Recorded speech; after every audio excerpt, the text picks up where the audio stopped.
Good morning everyone. आज का हमारा टॉपिक रहेगा भारत के संविधान का विकास। पिछली वीडियो में हमने इसी टॉपिक से रिलेटेड की थी, बट वे आधा ही कंप्लीट हो चुकी थी, तो इसलिए आज हम इसको पूरा कंप्लीट करेंगे। तो इसमें आपको उस वीडियो में मैंने बताया कि भारत के ऊपर ब्रिटिश सरकार ने शासन किया, और उससे पहले ब्रिटिश सरकार से आज्ञा पत्र लेके यहाँ पर ईस्ट इंडिया कंपनी आई जी। तो अब ईस्ट इंडिया कंपनी को रेगुलेट करने के लिए क्या किया ब्रिटिश सरकार ने, समय समय के ऊपर बहुत से रेगुलेटरी एक्ट बनाए, ताकि वे ऐसा कोई भी काम ना करे जिससे कि उसको उसका कहने का मतलब है उसका नुकसान झेलना पड़े।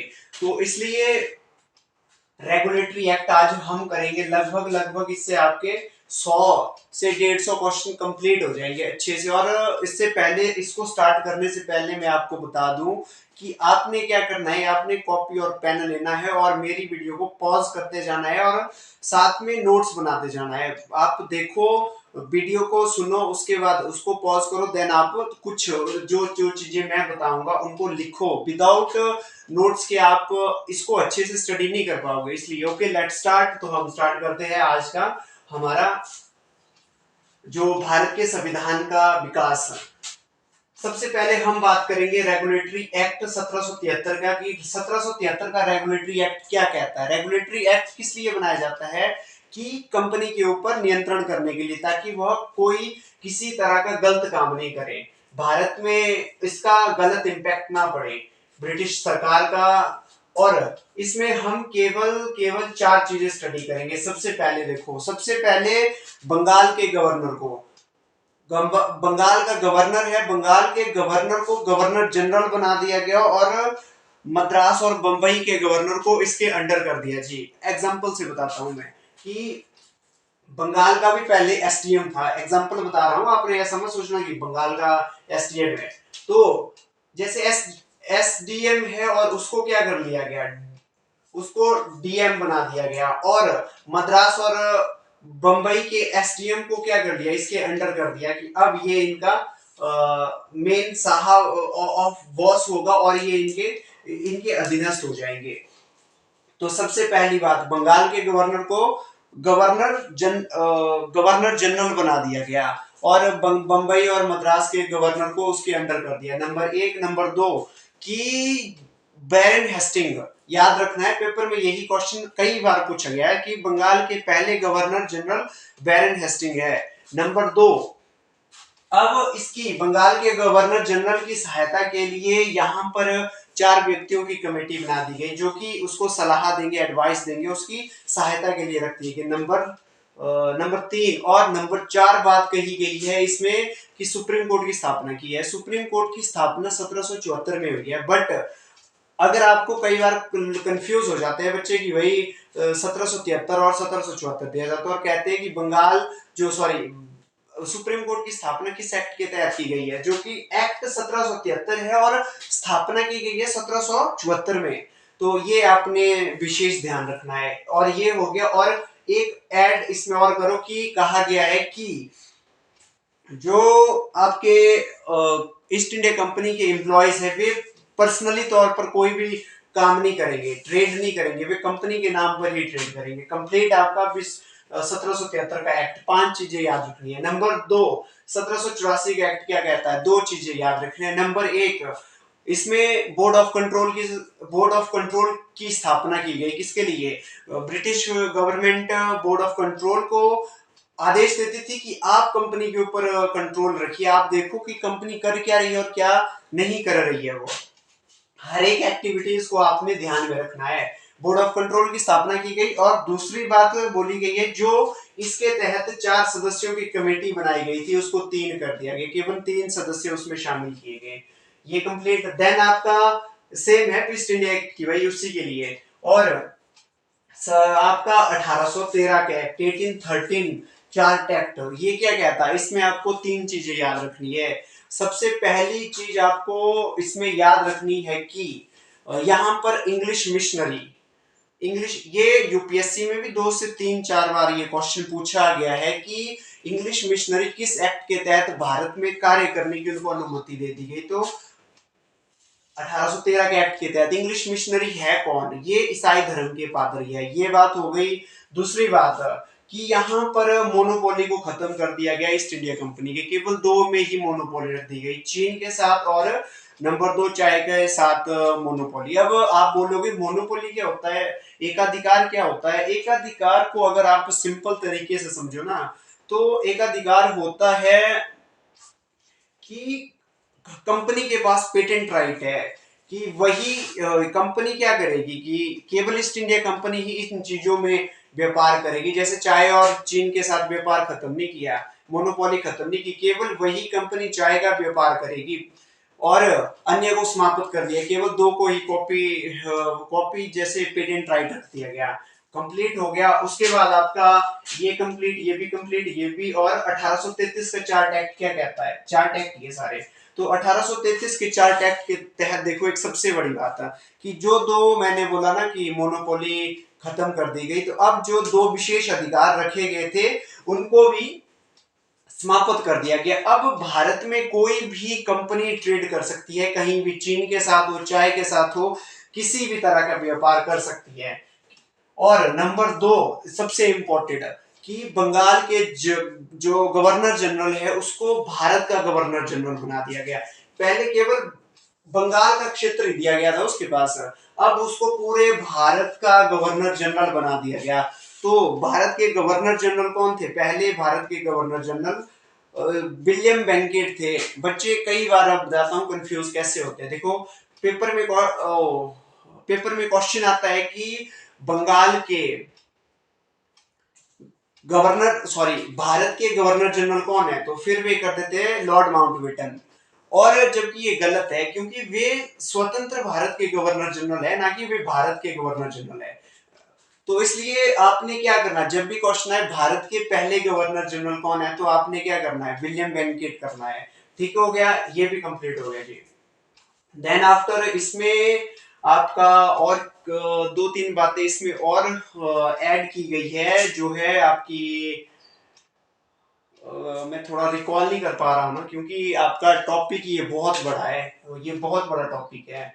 तो ठीक है, इसको अगर मेरे को याद आ गई तो मैं आपको दो तीन चीजें बाद में इसको लास्ट में बताऊंगा। सॉरी, ये वाला 33 का यहाँ मैं डैश लगा के रख देता हूँ। फिर 1853 का आ गया। इसमें दो बातें कही गई है। सिविल सर्विस की शुरुआत की गई है, 1854 में स्थापना कर दी गई सिविल सर्विस की, और लॉर्ड कैनिंग के द्वारा इसकी स्थापना की गई है। याद रखना है, लॉर्ड कैनिंग, ये नाम आपको याद रखना बहुत जरूरी है।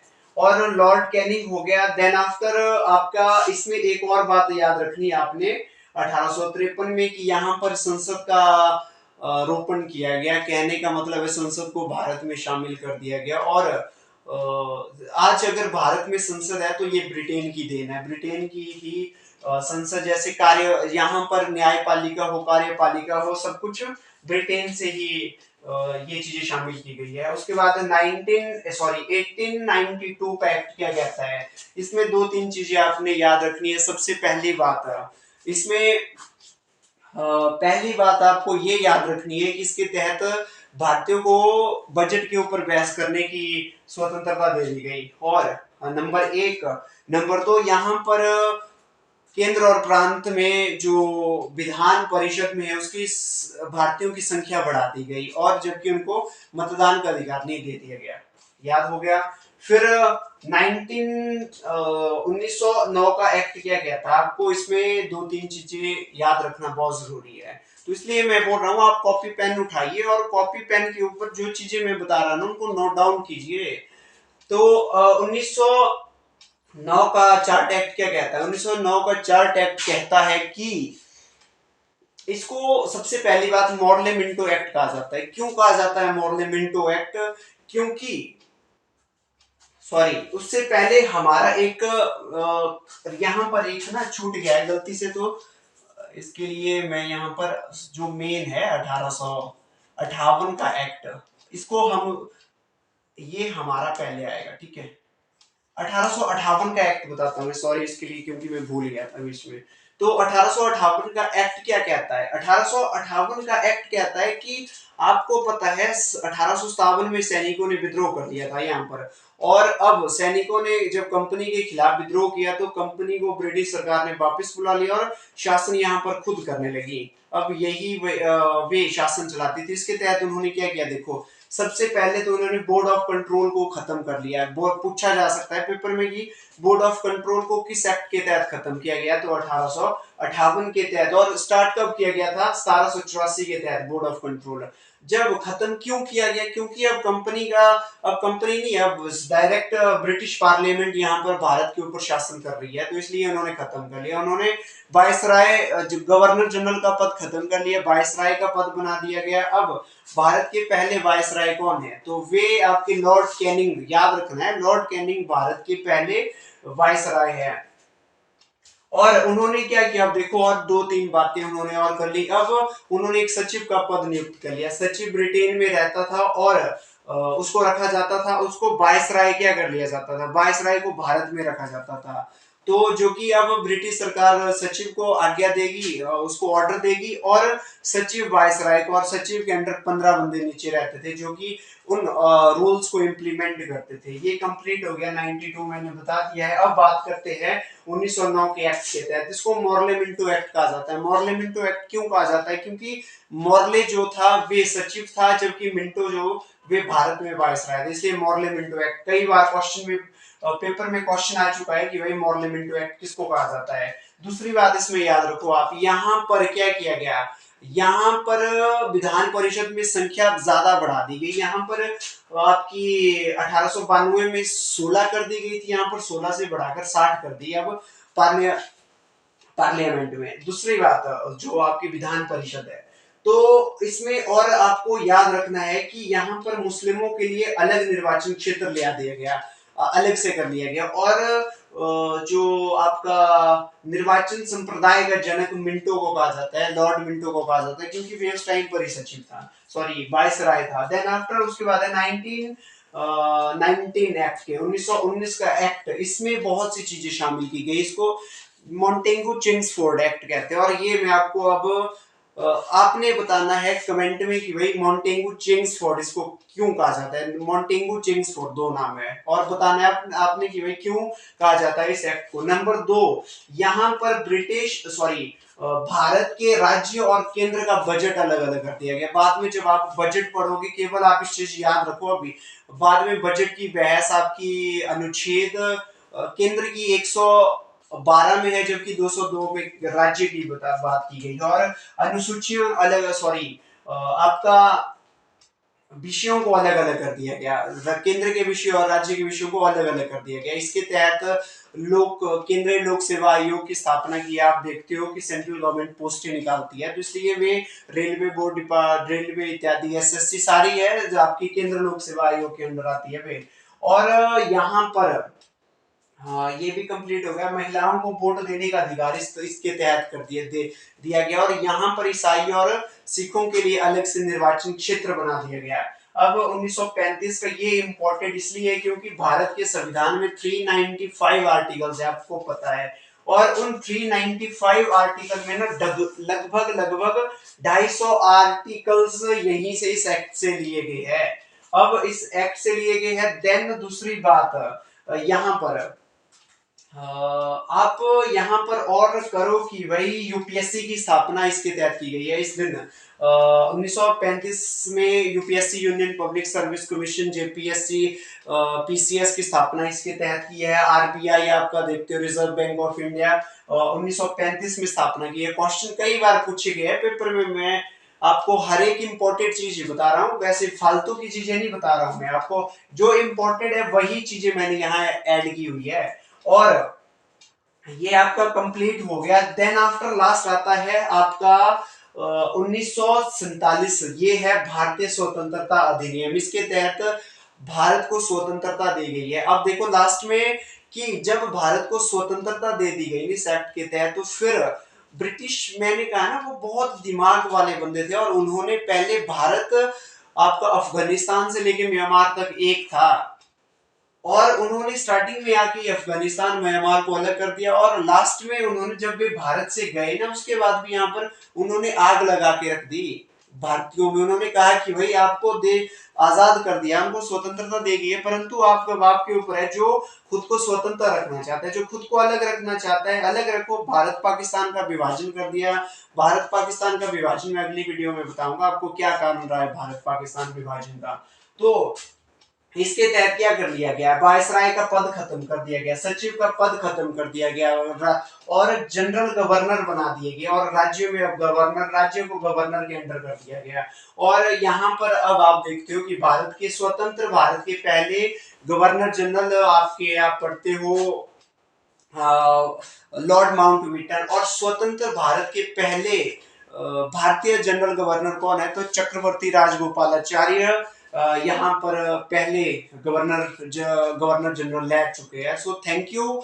आज की वीडियो में इतना ही, और लास्ट में दो चीजें मैं आपको 1833 के एक्ट के तहत बता देता हूँ। यहाँ पर जाति, पहले जाति के आधार पर नौकरियां दी जाती थी, और यहाँ पर जाति के आधार पर समाप्त कर दिया गया उसको। यहाँ पर आपने जब आप 1833 का एक्ट लिखोगे ना, तो आपने इस दो तीन बातें यहाँ पर जो मैं भी बताऊंगा उनको ऐड करना है कि भाई इसमें जाति को खत्म कर दिया गया। यहाँ पर शिक्षा किसके आधार पर, नौकरी शिक्षा के आधार पर दी जाने लगी। और देखो 1800, दूसरी इंपॉर्टेंट बात, 1843 में दास प्रथा को खत्म कर दिया गया। अब दास प्रथा को खत्म कर दिया गया 1843, पूछा जाएगा कि वे दास प्रथा को किस एक्ट के तहत खत्म कर लिया है, तो वे 1833 के एक्ट के तहत खत्म कर लिया गया है। और अब क्योंकि दो तीन जो पॉइंट है ना मैं बीच में भूल गया, तो इसलिए इसके लिए सॉरी, आपने ऐड करते जाना है। और अब आप देखो 92 ये भी हो गया, और इस एक्ट के तहत यहां पर आपने क्या जोड़ना है, आपने ऐड करना है कि यहां पर द्वैत शासन को लागू किया गया। द्वैत शासन को किस एक्ट के तहत लागू किया गया, 1919 के एक्ट के तहत। क्यों लागू किया गया, क्या है ये, इसमें जो चुनाव है दो तरीके से किया जाता है, एक प्रत्यक्ष मतदान के द्वारा जहां जनता भाग लेती है, और दूसरी वायसराय जो बनाता है वे व्यक्तियों को चुनता है।